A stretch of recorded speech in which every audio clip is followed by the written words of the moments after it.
சற்று முன் கிடைக்கப்பெற்ற மிக மிக முக்கியமான செய்தி ஒன்று வெளியாகி உள்ளது. அனைத்திந்திய அண்ணா திராவிட முன்னேற்ற கழகத்தில் பன்னீர்செல்வத்திற்கு அடித்த மிக பெரிய ஒரு அதிர்ஷ்டம் என்றே கூறலாம். தொண்டர்களும் நிர்வாகிகளும் ஓபிஎஸ்ஸிற்கு சாதகமாக அதிமுகவின் மூத்த நிர்வாகிகளிடம் பேசியிருக்கிறார்கள் என்பதை ஏற்கனவே நாம் கூறியிருந்தோம்.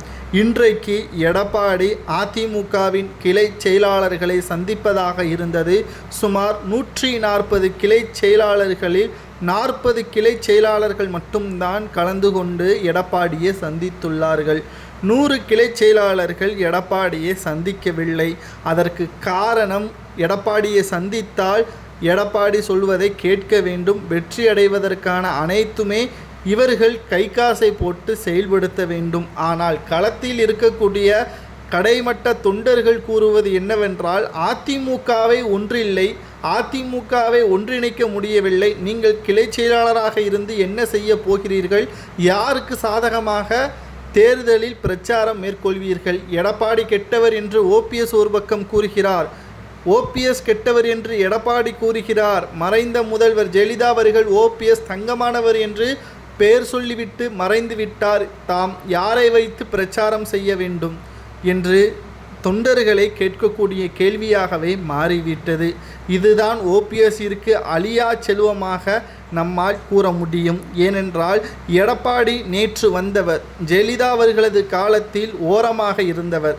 எடப்பாடிக்கு தகுதி இல்லை என்று நாம் கூற முடியாது. தகுதி இருக்கப்பை தான் எம்ஜிஆர் அவர்களுக்கு பிறகு ஜெயலலிதா அவர்கள் எடப்பாடி பழனிசாமி அவர்களை அமைச்சரவையில் இடம் அமைத்தார். ஆனால் முழுமையாக எடப்பாடியை விட ஓபிஎஸ் தாழ்ந்தவரா என்று கேட்டால் நிச்சயமாக கிடையாது. ஓபிஎஸ்ஸிற்குள்ள மரியாதையை கொடுக்க வேண்டும் என்பதுதான் தொண்டர்கள் ஆசைப்படுகிறார்கள். அதிமுகவின் பொதுச் செயலாளர் எடப்பாடி சட்டவிரோதமாக தான் செயல்படுத்தி அமர்ந்திருக்கிறார் என்று தேர்தல் ஆணைய அதிகாரிகளை கூறும் வகையில் அமைந்துவிட்டது.